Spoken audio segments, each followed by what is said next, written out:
Hello, everyone, and welcome to another edition of the BuzzStream podcast. I'm your host, Vince Nero, and today I'm thrilled to be joined by Lars Lofgren. Lars is enterprise SEO consultant, fractional VP of content, a man, many titles. But you may know him. This is where I came across his stuff as one of the guys that blew the roof off of the Forbes Advisor situation. So I'm excited to talk about all this kind of stuff today on the podcast with Lars. We're going to get into link building scams, the other marketing scams, and what works, what doesn't work.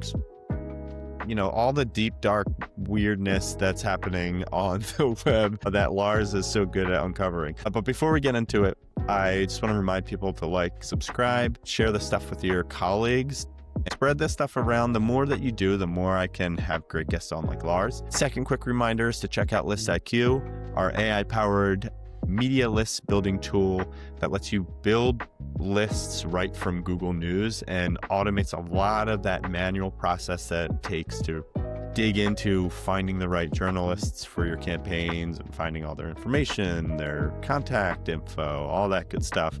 I'd love to get it in everyone's hands to check it out. So please go do it. Lars, how you doing, man? Thanks so much for joining. Yeah, super excited. Yeah, so I introduced you as the guy that blew the cover off of the site reputation abuse stuff, but I want to start with one of the more recent uncovering, scam. This is a scam. This one's the a Lars straight-up scam watch, right? I think we can call it. You put on, I think I saw it on LinkedIn, but you also have a great blog that people should check out. But can you tell us a little bit about the Highland cow scam? Yeah, this one's an interesting one. So there's this viral product. There's a couple versions of it going around. But if you hear the term weighted Highland cow, like you're automatically intrigued, right? You're like, how could I not want this? This sounds amazing. And they are indeed amazing. So there's a few companies making these things and they go viral, they go out of stock constantly. And the way a lot of these things get sold these days is through these like creator ads, like legitimate creator ads. There's this giant creator ecosystem out there. These folks, they're kind of just doing like TikTok infomercials, if we're being honest. I'm not here to talk shit about them. That's fine. A lot of people find the content interesting. That's fine. Everyone, like, it's all above board. It's real creators selling these real products. And real audiences. So that ecosystem is real. It exists. It's a thing. The problem is with these products, especially if the price point's a little bit higher, and if they're selling out all the time, people can't find the real products, right? There's demand that is not being met, which is a perfect opportunity for someone to come in and exploit it. And these scammers, I got it. My hats off to them. It's actually really creative what they're doing. Like, they don't even need to create AI ads. Like, there's just an easier way. They find all these creator videos, these legitimate creator videos, and then just steal them. Right? You don't need to create an ad from scratch. You don't need AI to create your ad. You can just copy and paste the motherfucker, right? That's easy as it is. So they take these legitimate creator videos, they steal the videos, they run them on their accounts. And because it's by a real person, it feels very authentic. It's real. It's like, you're like, oh, and you're scrolling through TikTok or Instagram or swiping and all that stuff. And like it stops the scroll. You're like, oh, wow, that's a cool little cow. I want to buy that. But the problem is that you don't realize it's an ad running because it just blends into everything else. You don't realize it's an ad, and then it's going to a fake brand, a fake website that's been stood up just to take your money, right? And you go through the checkout, in a lot of cases, the reason I figured this out is because I went through this. I actually bought one of these, and then I was trying to buy a gift for my partner because she saw the ad. She sent me one of the scam ads, so she got duped. I got duped. Usually I'm paranoid around this stuff, and this one got me, which is how I know it's good. And so I bought one of these ads, and it was set up on Shopify, right? It looked legitimate. It was like, okay. But everything is fake. Right. And the first flag that ticked me off that something was really wrong was I actually went through the checkout, clicked purchase, and the order confirmation was like completely blank. It actually had the default Shopify message in it. And I was like, oh, I've seen that before. It's been like 10 years since I set up a Shopify account, but I remember that template. They're not even bothering to fill it out. Yeah, the lorem ipsum stuff that you Yeah, see on the yeah, or the WordPress. Yeah. equivalent. It's just this like one little parentheses. Yeah, yeah. And I saw that and was like, oh shit. I just got scammed. I knew it instantly. But I was like, oh, maybe these people are just idiots and they don't know how to set up Shopify. Maybe. But then also I didn't jump on the scam right away. I was like, let's just see how this plays out. And but no, I did get a cow. If anybody wants to see what I actually got, it's in my blog post. There's a great It's a photo of it. Yeah, just sad search for cow. like Lars Highland cow. It looks like a dog toy. Yeah, yeah. Even that's a little generous. Like I have definitely bought nicer dog toys for my dog than that thing.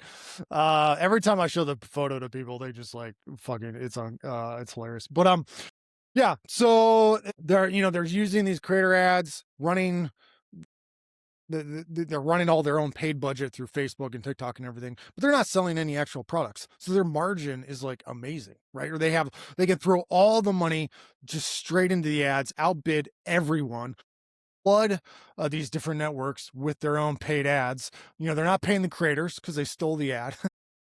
They're not costs of the cows are probably like 50 cents. Business expenses. It's just pure profit, whatever they can get after the ad. And what I've also seen them doing is it's like a churn and burn process, right? Because there is one weakness to this.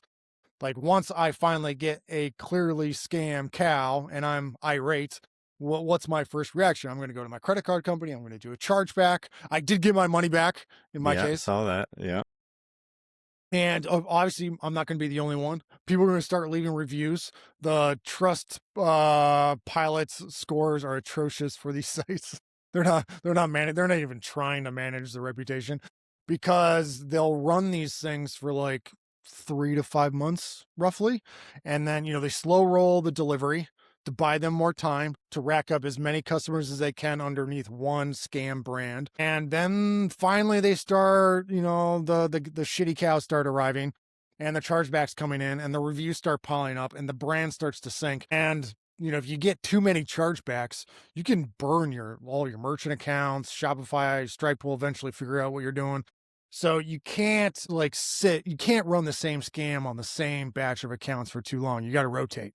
And that's exactly what they did. But I was in the middle of researching this and they actually shut down the brand and the website that I got scammed on.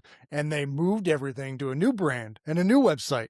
And they've been rotating through a few of these. And I assume they're just going to keep going until someone figures out something. I don't know who's going to do something about it. Facebook doesn't give a shit. They just let them run as many ads as they want. So anyway, be careful what you buy on Instagram, especially if it's cute and adorable. Definitely do some fact checking. So. Yeah, I mean I've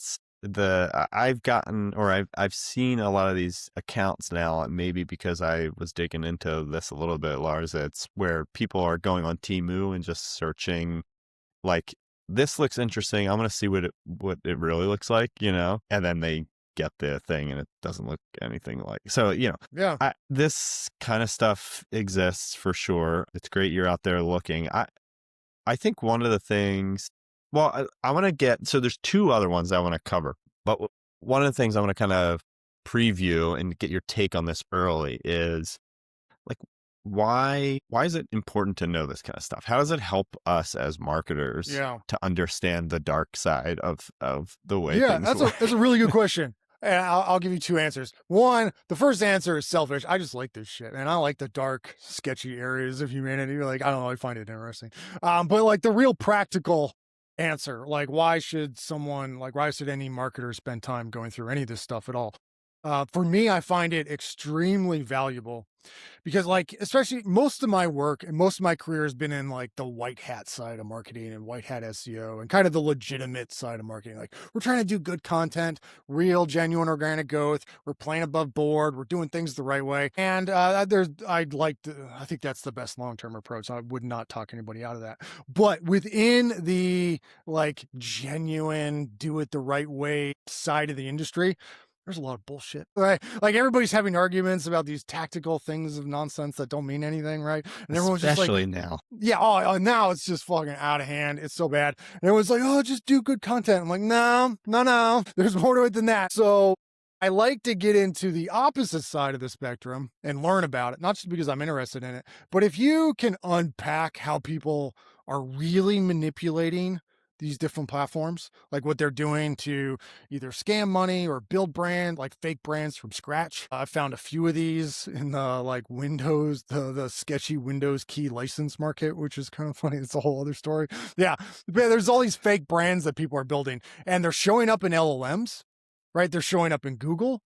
They're faking all the Trustpilot reviews. It's like when you get into the sketchy areas of the internet, like it's much easier to see what's going on and what tactics they're using because they don't have any of the normal brand noise, right? Like if you and I were having a deep dive discussion about like why HubSpot is currently ranking for something, like it would be all bullshit. Like we don't know, right? Like, yeah, their content, big brand, they've been around forever, like all this stuff, a huge team, they've done all this stuff. And like all that's like sort of true. But what are like the 3 things they're doing today that matter more than anything else? You and I would just be fucking guessing. We have no idea because there's so much noise. It's so big.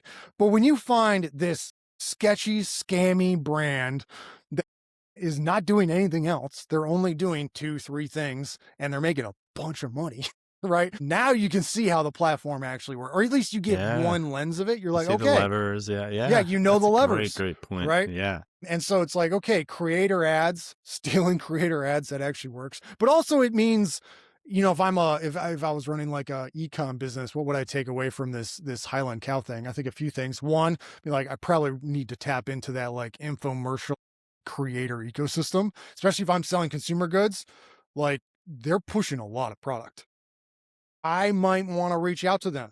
Like if I don't have a very legit TikTok influencer program that I'm already running, I should probably go figure it out like right now. I should also like, if I was selling a hit consumer B2C type product that was constantly selling out, I'd be like, you know what? I have got to get control of my inventory. I cannot run out because if I run out of inventory, somebody else is going to go steal that sale. And they're not only am I going to lose the sale, right? That's one thing. I can deal with that. My competitor might grab it. That's bad, but it's not great, you know, but I can deal with it. But if a scammer loses it, now we get all these second order effects because I'm not on top of inventory management. You know, if someone scams one of my customers because I can't feed that demand, that like one of the outcomes or one of the most fucked up parts about this Highland cow thing is that people are getting confused with these scammers and they're blaming the actual real Highland cow creators and companies. That's impacting their brand. They're coming in on their support tickets. They're leaving reviews on their pages and be like, I got scammed. Like, yeah, you got scammed, but by a completely different company, right? There's all this confusion. So if I'm trying to manage the brand, if I'm managing marketing, like I have to be upset. Like I might not be managing the inventory, but as a company, we need to be on top of that. Like we cannot lose those sales. And then also, what am I doing to play defense around these scammers and around my brand? Like we probably need like a giant FAQ on our website that says, hey, these scams exist. Be careful. If you got scammed, here's a few things. We're real.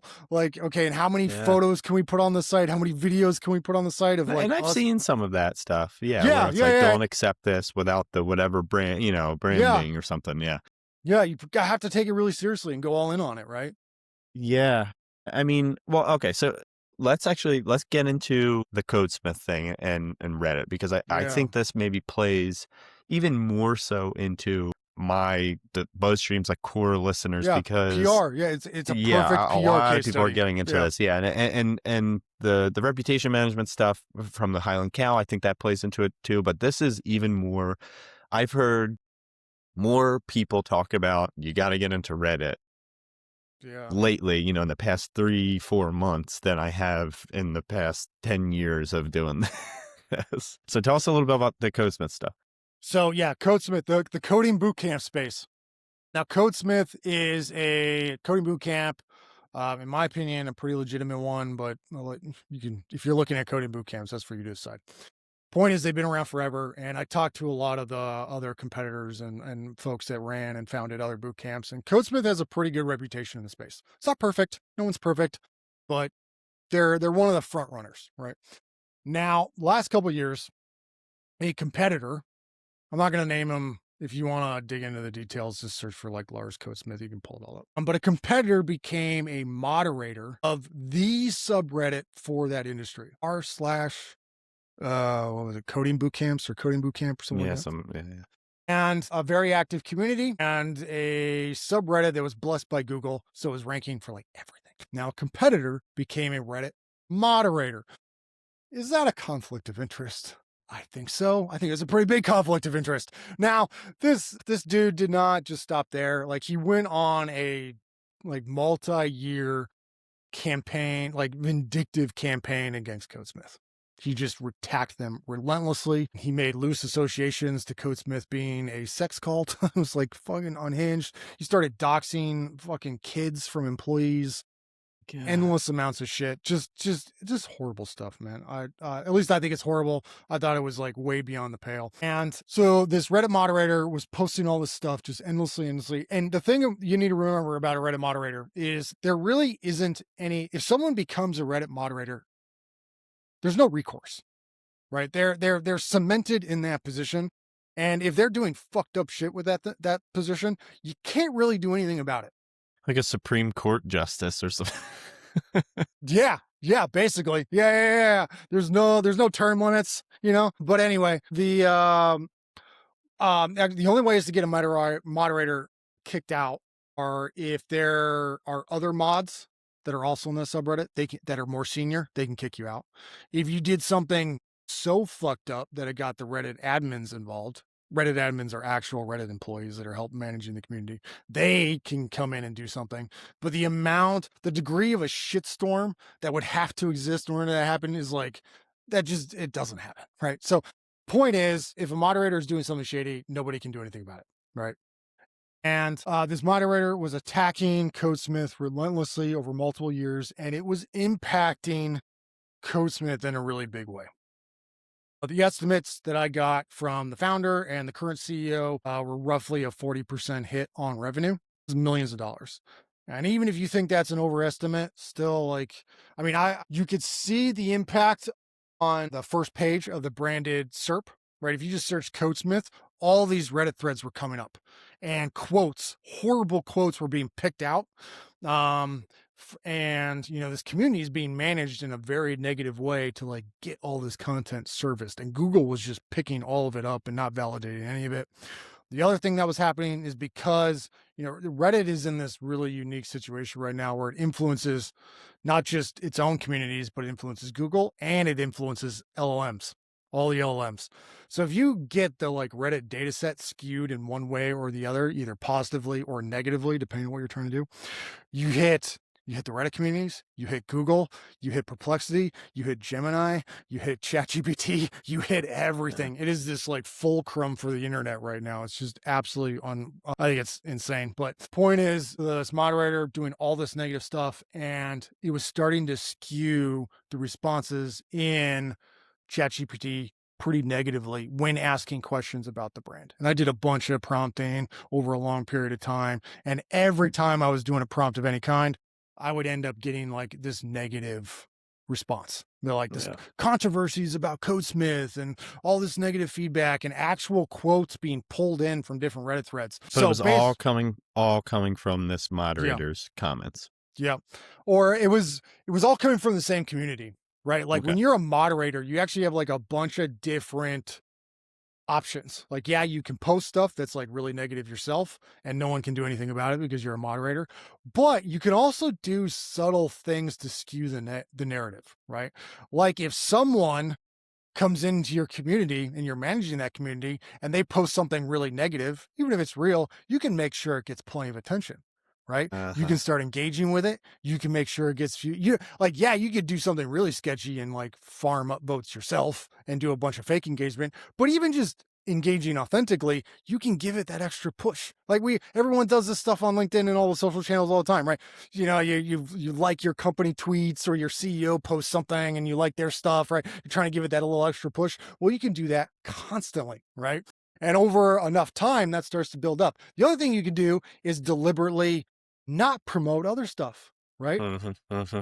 And if you want to be aggressive with it, if a positive student comes in or someone that had a positive experience with Codesmith comes in and posts this great review, you can be like, dive into their profile history and be like, oh, it's kind of a new account. That looks suspicious. You know, it's like, what? Right. Like, I guess it could be, but you've, regardless of whether or not it's a real review, you've just seeded that doubt, right? You're kind of like, you're chipping away at anything that's real and genuine, right? So there's lots of really subtle things you can do to like tip the scales in one direction or the other. So even if you're not like, faking everything yourself, you can really skew the narrative over time with these subtle actions that are almost, unless you start looking at the entire history of it, you'd never even piece it together.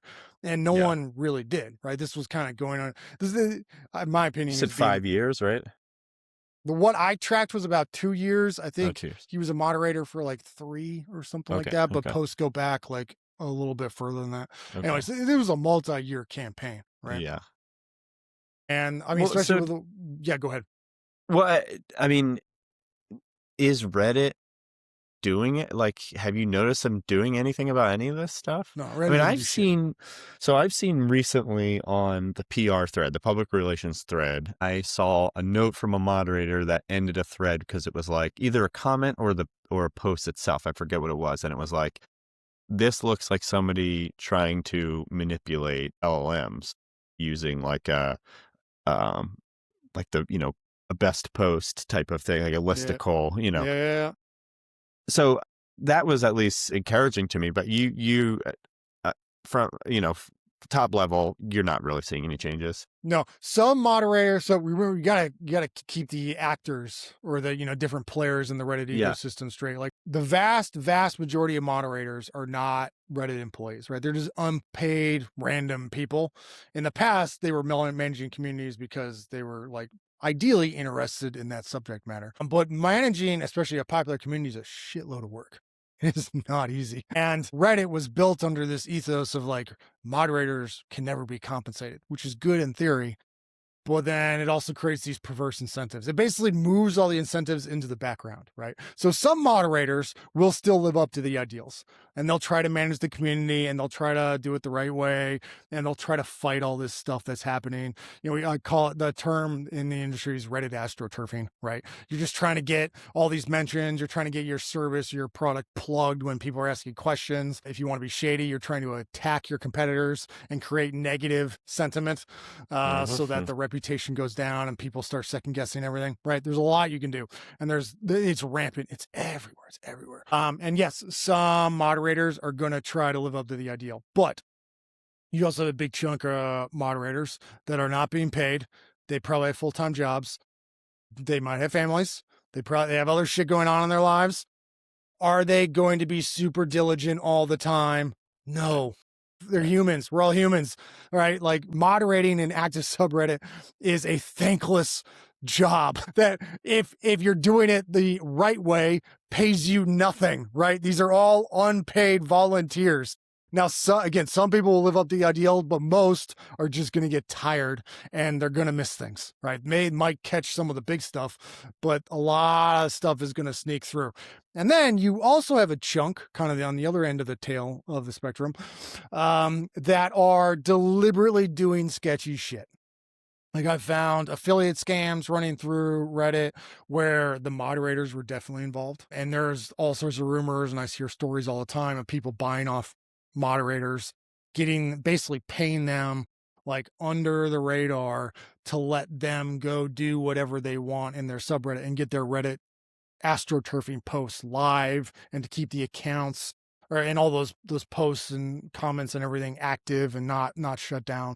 There's a lot of sketchy things happening in Reddit and you got to be really careful about which communities you choose to follow these days. Yeah, I mean, I would say we have a podcast coming out with Ross Simmons from Foundation, who talks a lot about how to do this stuff the right way on Reddit. And he outlines some of these best practices and some of the, we talk a little bit about kind of the darker side of things and why it is so tough. And,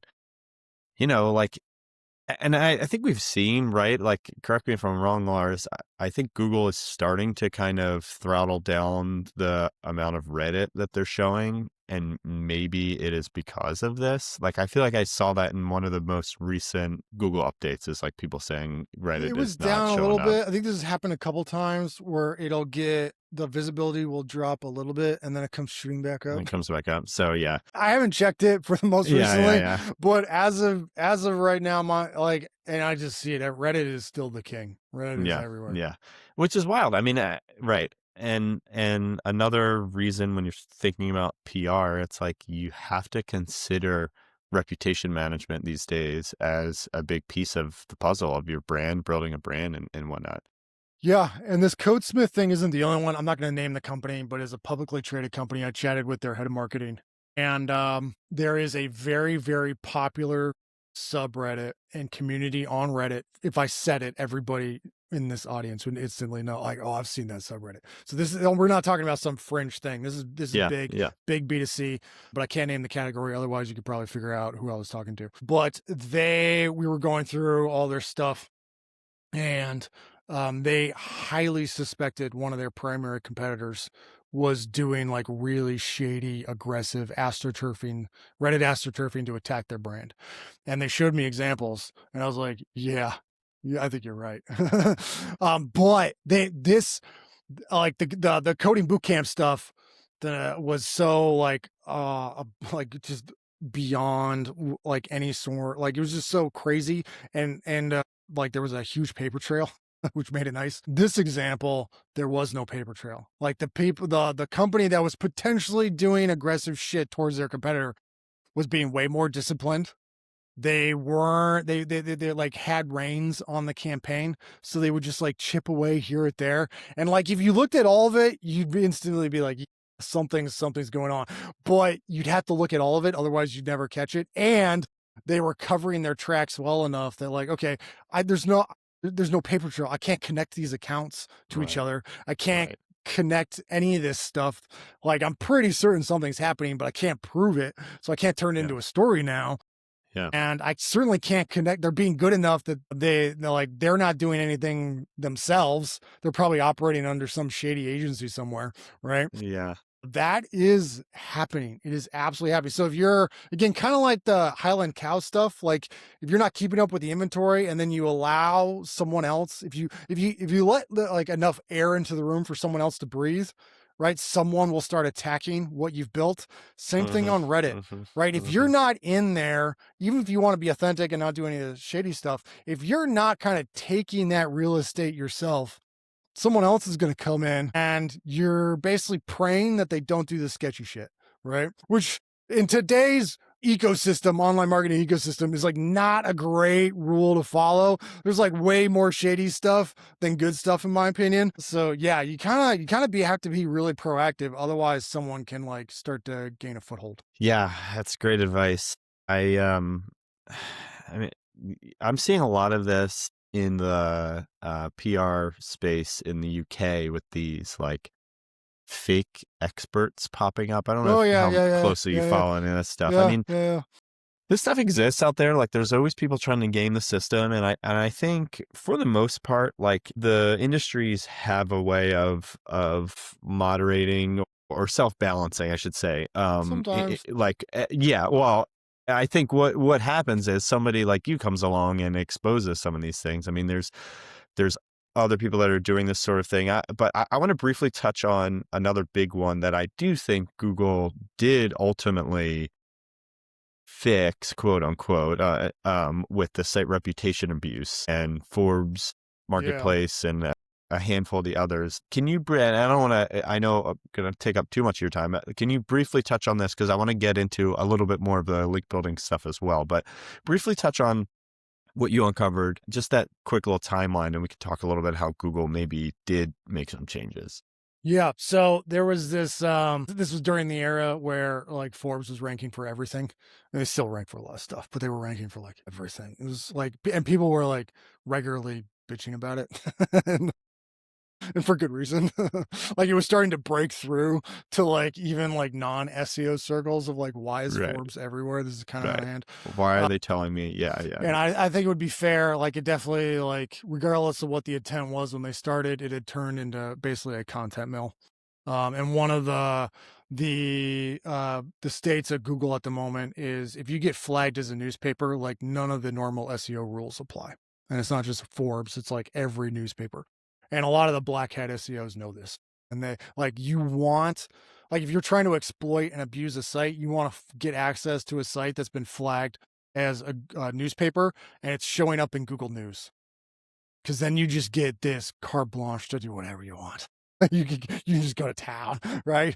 Just endless amounts of content. You don't have to like duplicate content. Doesn't matter. Everything gets indexed instantly. It's just like go, right? You don't have to. It's amazing if you can find it. Well, anyway, Forbes was getting aggressive with all their content. They were also doing parasite SEO on with CNN.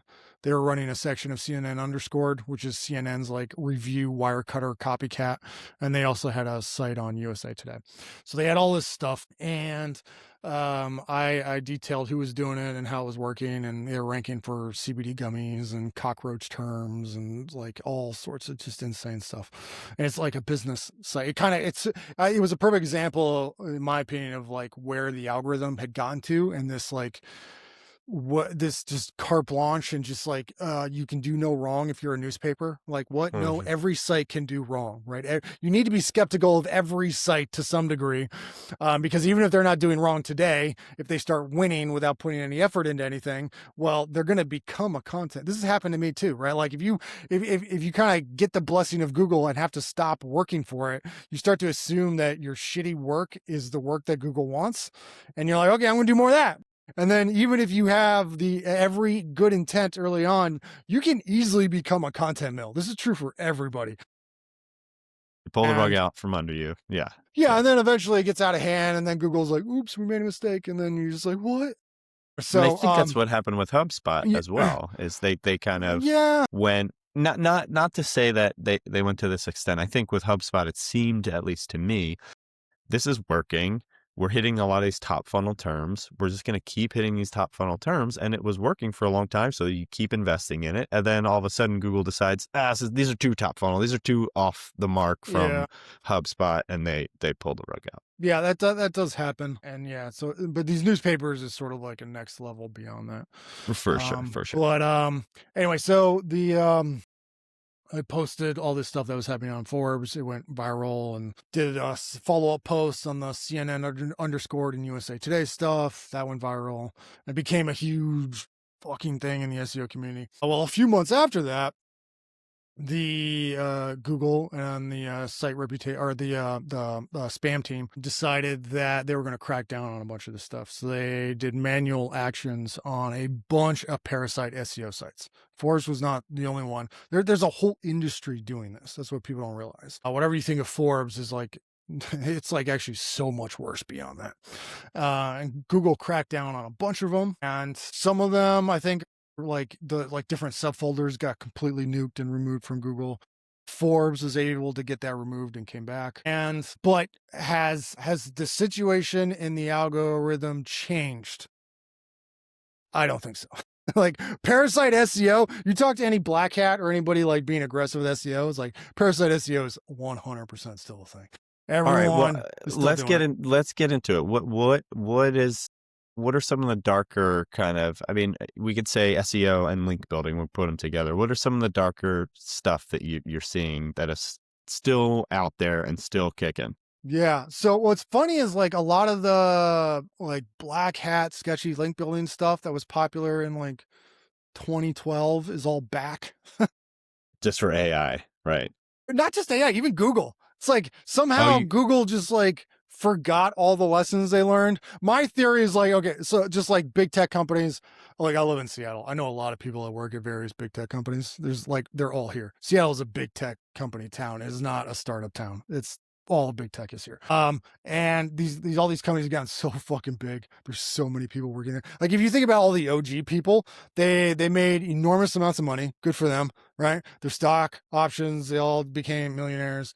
And like, what would you do if you were in their position? You'd retire. You'd go hiking or paddleboarding or something. You go spend time with your kids, right? You're not going to continue to try to like keep the internet from consuming itself, right? And so there's been like a big change of the guard across tech, in my opinion. And people like now, if you work at a big tech company, you're not really concerned about how good the work is for the most part. I'm sure there's good people. I'm sure that there are, but also it's like the company is so big that even if you want to do the right thing, like what are you going to fucking do?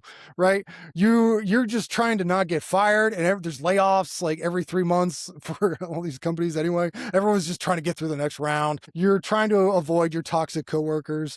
You're trying to like your bosses and everybody is like more concerned with how things look on paper, not what actual is happening. That's why you go into like any of these big tech apps, most of them are just like trash now. And you're like, I'm clicking the button. Why won't the button work? This is a basic button. What is going on? This is the enshittification of the internet, right? That is happening across the board. So like, when you're like, oh, hey, is the algorithm like actually, if Google algorithm, is it moving things forward? Like, no, because the people that got it to a really good place, they left, and the people here are now in a very different environment. And are they like, even if they wanted to go improve the algorithm, their hands are tied, right? They can't. And their scope is so small. It's like, now it's a massive company. Like, what are you going to do? So I'm not blaming anybody working on this stuff. Like, I get it. Like, I'd probably be in the same situation. I'm going to keep my head down and just try to let my stock vest. Right. And so it's understandable. But would it also, like, for the first time in my career, I'm like, wait, I'm not sure the algorithm is going to get better. Right. And because like we're seeing all these things that were like solved problems come back. Right. I mean, I'll give you an easy one. Like early in my career, expired domains was a big thing. Right. So you'd go find domains that had the registration had lapsed. They were up. You could either just, register it directly, or they hit one of these domain auction sites, and you're looking for any of them that have a good link profile. And then you take that domain and you just redirect it to whatever you're trying to rank.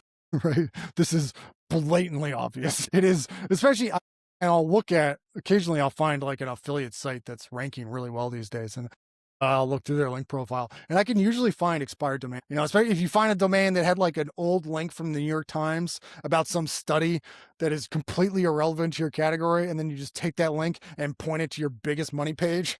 Like, that should not work, but a lot of people are doing shit like that. And there's a whole game behind this. There's all sorts of nuance. It's like a whole specialty in of itself. But like a lot of that old school stuff is working really well. So that's what about one option. link? I mean, I typically put a lot of the link buying stuff in the kind of gray or sometimes black hat, depending on how far you go. Everyone defines it differently. Yeah. I mean, every black hat considers them a gray hat, and black hat is like the one step beyond what they'd be willing to do. It's funny. And look, I'm not saying, the way that I like to talk about buying links is I think it's risky because Google could easily decide to go after it. I don't think they really have. I don't think they have the resources, to your point, to do that. They used to. And I think they have done some blanket fixes. Like we've seen around the same time as the site reputation abuse stuff, what you're talking about with Forbes Advisor, their like big helpful content update, that like tanked a lot of the guest post sites that were just like generic like news sites that you'd see on these like big databases where you get those emails where it's like, get featured on these sites. For $300 or whatever. And I saw those got tanked. So like, I do think Google in some senses tries to keep some of that stuff, but they're such small fish, and they got all their money is going into AI, and they don't really care about any of that little stuff anymore. I think, they care about AI. Search has gotten neglected hard. I think the big shift of what Google's policing these days, I'm like, for the bulk of my career, Google went really hard on links. And when I was building my affiliate company, we were 100% SEO, organic SEO. That's all we did. So if we ranked, we made a bunch of money. If we didn't rank, we got crushed. And we ranked for a while, and then we didn't rank. I'm no longer building that company. Anyway, so during that period, and for my career prior, the thing that I was always extremely paranoid about was links. Right. So I never paid for a link. We built a lot of links, but it was by hand. It was through hook or by crook, and just for context, is this post penguin, panda?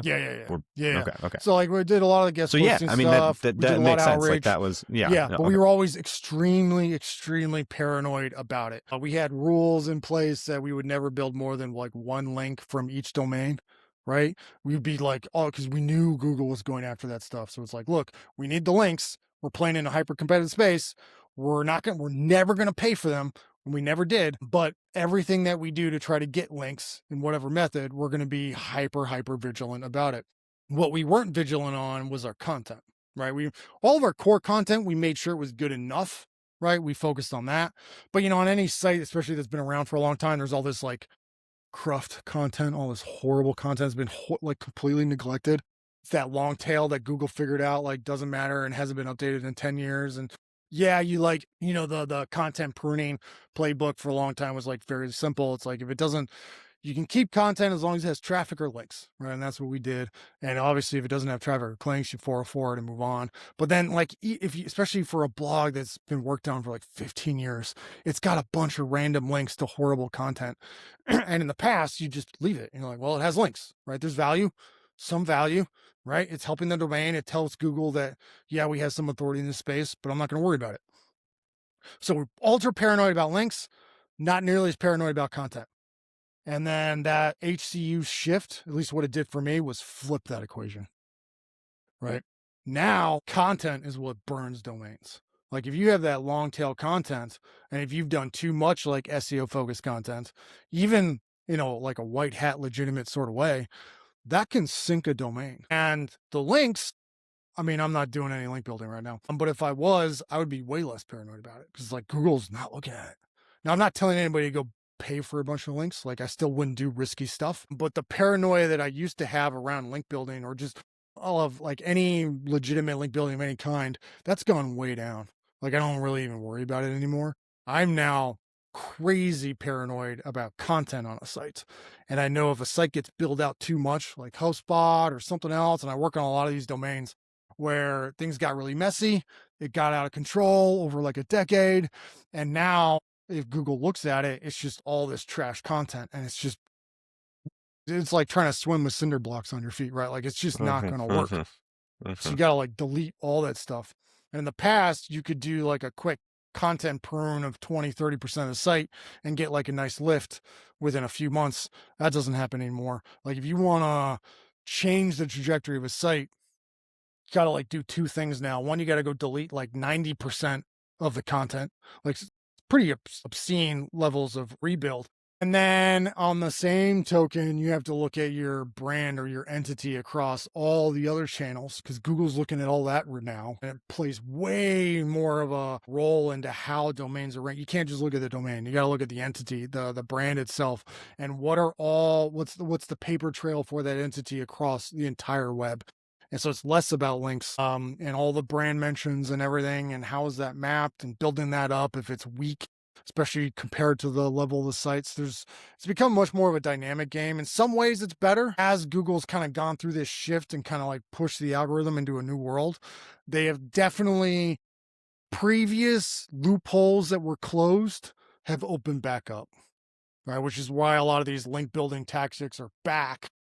And I definitely don't recommend people do them, but I know a lot of people that are doing them very successfully and having a ton of fun doing it. So you gotta be careful. The only caveat or thing that I would maybe not disagree, but just a caveat here is like I do think Google is getting better at. So like if you are doing these kind of quote unquote spammy tactics especially with links, I don't necessarily think they're going to penalize you. I think they're just not going to be as effective. And I think where it gets tough with links especially is it's really hard to pinpoint the impact of one singular link. Like very rarely is someone going to go in and be like, I just spent $500 on this one link and I saw this one ranking, keyword go up. So you get like 10 links or 100 links and you're like, oh, I just bought 100 links. And like, maybe there's one or two in there that's super relevant and actually like gets a lot of engagement. And it's like the link itself is in a good spot on the site that Google likes and sees and gets engagement, like I said. But it's hard to distinguish that stuff especially at the scale that people do link building. I would say when it comes to link building, still have seen the, like, if you're paying attention, it's still now at least a quality versus quantity game, whereas before you could get away with just doing a ton of quantity. But like nowadays, the people that I think are successful, and this is why I think digital PR is having kind of a renaissance, is like the stuff that is really still moving the needle is all of those links from news sites, because they are typically getting engagement and they are, highly trafficked, and Google gives them carte blanche and really loves news sites, like you said. So I don't know. I would just worry people would take away, like you're saying, is just go back to buying a ton of links. And yeah, no, that's a fair point. Yeah, and I'm definitely not. I would never recommend anybody do that. There's a ton of nuance. Like, even though you can be way sloppier with links today than you used to be in the past, or at least there's more avenues for link building. You don't have to be nearly as paranoid. yeah, That the era of being ultra paranoid around your links, I think, is over. But so there's always a flip side, right? And this is going to seem to contradict itself, but it's more speaking to the nuance. It's like, while you don't have to be as paranoid around links as you used to be, links don't have the same, like, I don't know when this would go back to the early teens, but certainly when I was building my SEO company that I co-founded, we were doing a lot of link building, organic, non-paid. And that was basically our main strategy. That's pretty much all we did. Being honest, when we were building up the sites, we just link building. We were also paranoid about it, but we went really hard on link building.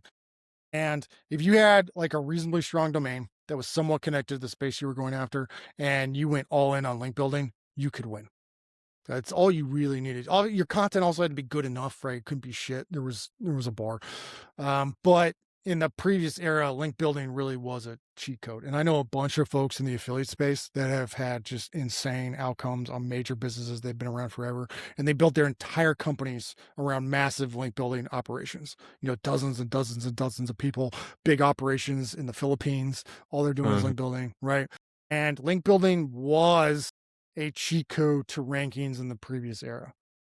Now, while there's more cracks with how you can build links now, it's not the same like sledgehammer it used to be. right. And if certain things get out of balance, especially if you're doing a bunch of link building without building out like the entity across that you're trying to build around across all the other site or all the other marketing channels and social channels, if that starts to get out of whack where it doesn't make sense anymore, that link building will not do anything for you. I'm not going to name the site, but I had a site, a big site, a decent brand.